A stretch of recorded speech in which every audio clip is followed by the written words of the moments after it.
Di video sebelumnya saya pernah membahas structuralism terpisah dengan teori post-structuralism yang diwakili dengan deconstruction. Nah, kali ini saya ingin membahas lagi mengenai structuralism dan post-structuralism yang bagaimanapun juga bagaikan satu koin dengan dua sisi yang berbeda.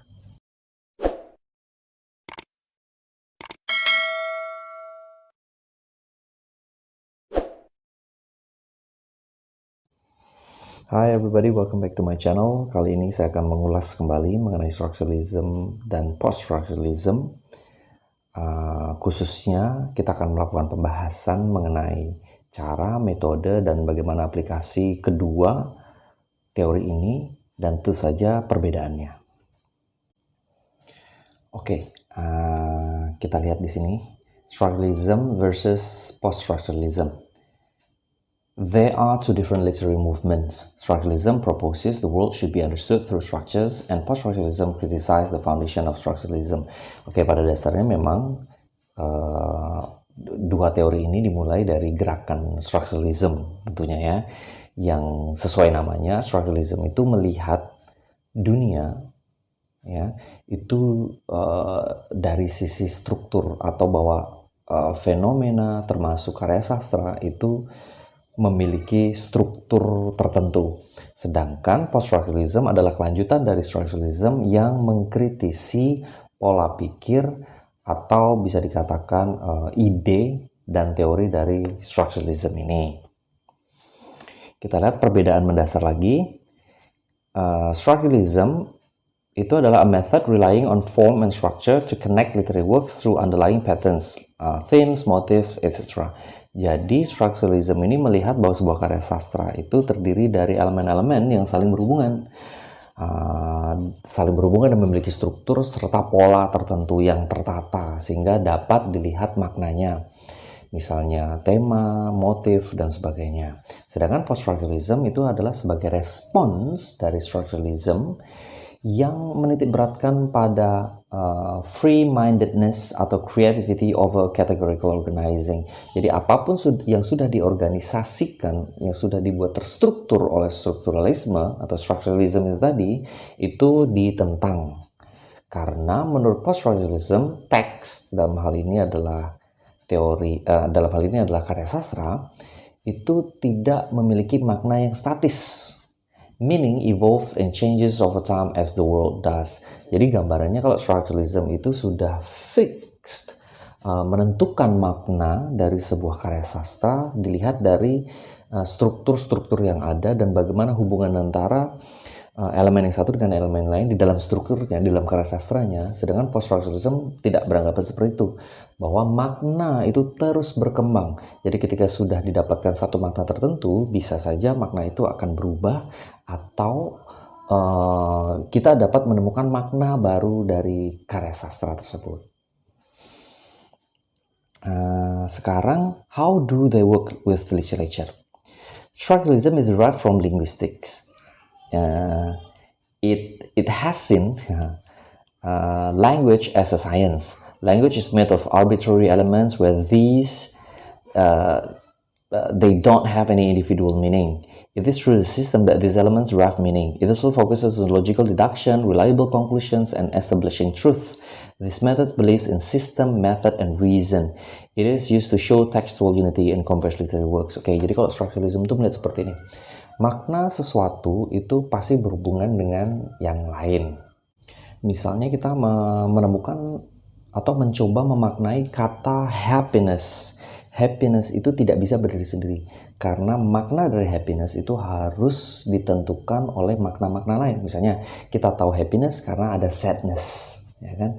Kita tahu black karena ada white atau red atau blue atau warna lain yang bukan warna yang kita sebutkan tadi, dan sebagainya. Begitu juga dalam sebuah karya sastra harus ada struktur yang jelas, penokohan, motif, tema, dan sebagainya itu saling berkaitan.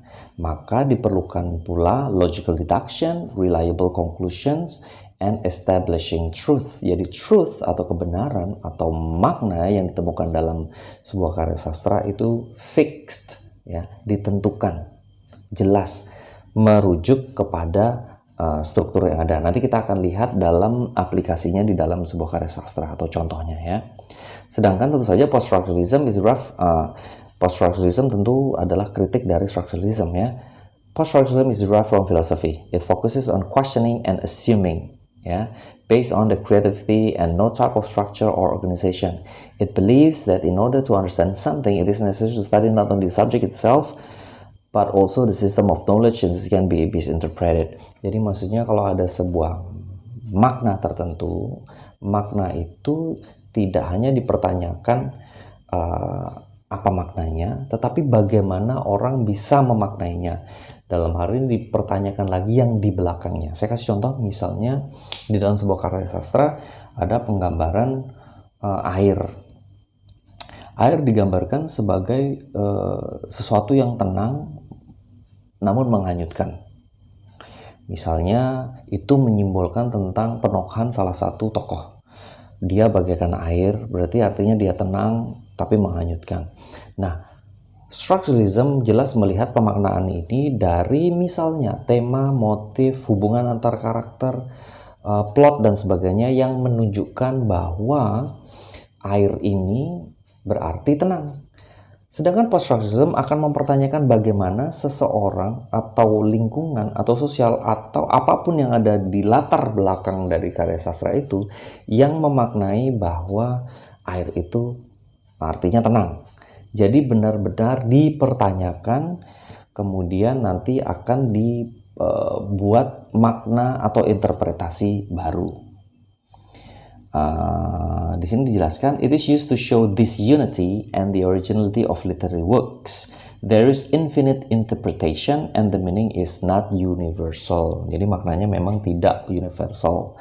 Jadi misalnya ada pemaknaan dari sesuatu yang obvious gitu ya, yang jelas sekali dalam misalnya menggunakan pendekatan structuralism, bahwa ini artinya ini artinya harapan, ini artinya kemiskinan, ini artinya kejahatan dan sebagainya, tetapi di post-structuralism itu akan dipertanyakan kembali untuk dicarikan makna baru atau interpretasi baru atau kemungkinan-kemungkinan lainnya.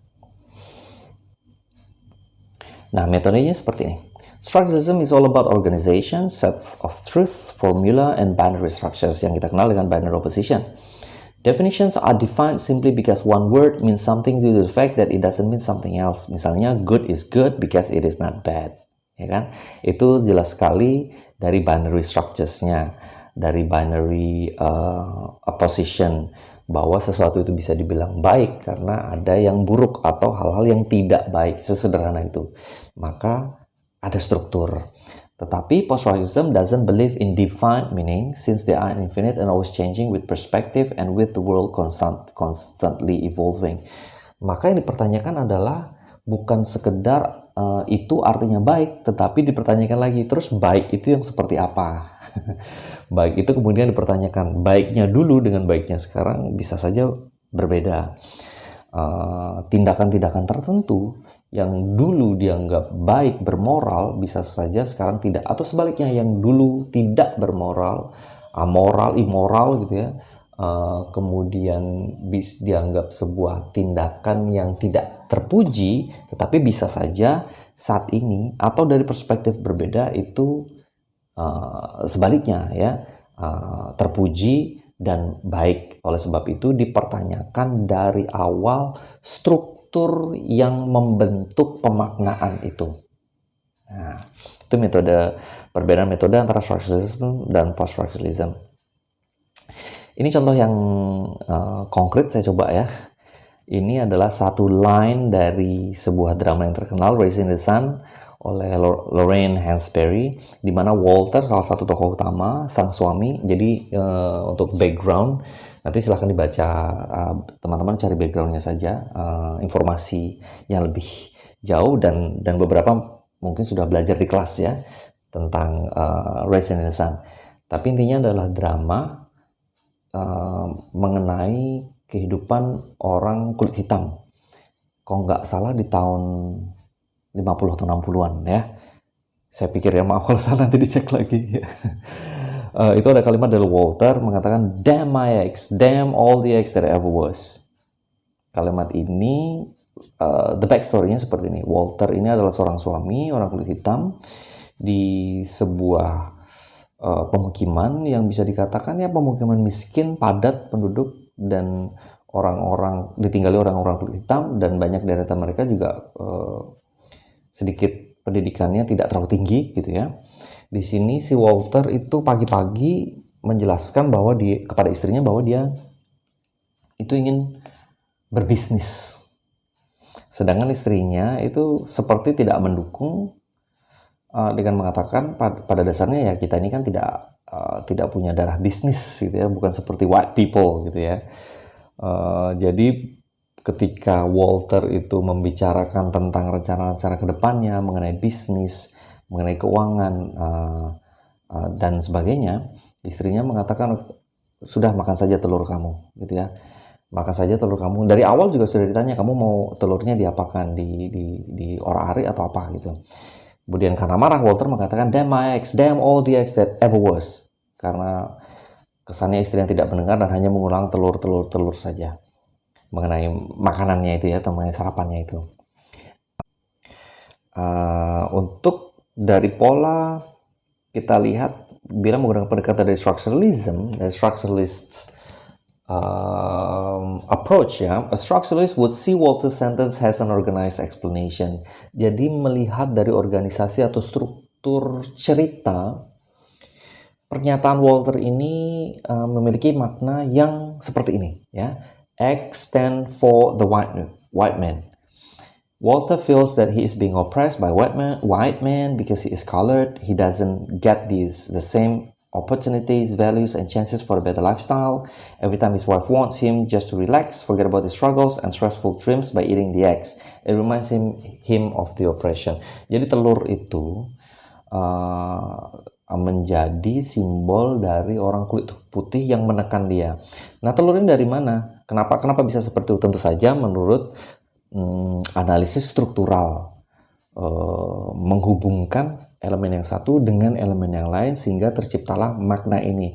Terutama karena kita lihat latar belakang dari cerita ini adalah kehidupan orang kulit hitam yang saat itu memang sangat bisa dikatakan kental dengan aura rasisme, rasialisme, dan permasalahan ekonomi gitu ya. Jadi kemungkinan besar dengan struktur yang ada ini, X itu berarti orang kulit hitam, orang kulit putih yang menekan orang kulit hitam. Makanya Walter kemudian marah dan mengatakan ini tadi ya, damn my ex, damn all the ex that ever was gitu ya. Oke, tetapi kita lihat dari sisi post-structuralism ya. A post-structuralist sees that the author of the drama doesn't give a direct or significant meaning to the object, leaving the interpretation to the readers. Nah, interpretasi dari post-structuralist ini jelas jauh lebih luas, terbuka, dan cenderung bebas gitu ya. Karena interpretasinya tergantung dari si pembaca. The X are mentioned multiple times and can be seen as a representation of reality-based tasks that remind Walter of his family's financial struggles. Bisa saja ini malah berhubungan dengan ekonomi, ya kan? Perjuangan Walter sebagai kepala rumah tangga. Telur itu juga bisa berarti hal-hal yang lain, bisa kemiskinan, mimpi, desire, keinginan gitu, atau kehidupan itu sendiri. Jadi tidak ada definisi yang jelas dan interpretasi itu tanpa definisi. Simbol itu mempunyai makna yang sangat luas dan tak terbatas. Oleh sebab itu X bisa diartikan apa saja dengan cara yang mana saja, mau struktural maupun tidak struktural. Kenapa? Karena struktur itu dipertanyakan. Makanya bagaimana kita mau menganalisis sebuah karya sastra dengan cara yang struktural, sedangkan struktur itu sendiri dipertanyakan. Struktur apa yang digunakan dan mengapa struktur itu ada. Maka interpretasi X bisa kita gunakan elemen apa saja yang ada di dalam karya sastra itu, di dalam drama oleh drama Hansberry tadi ya, dengan mencari pemaknaan atau interpretasi lain selama argumentasi kita kuat, kemudian penjelasan kita juga jelas, masuk akal, bisa dipahami dengan baik. Nah, kurang lebih itu adalah gambaran dasar perbedaan antara structuralism dan post-structuralism. Nah, di sini saya juga memberikan sedikit referensi.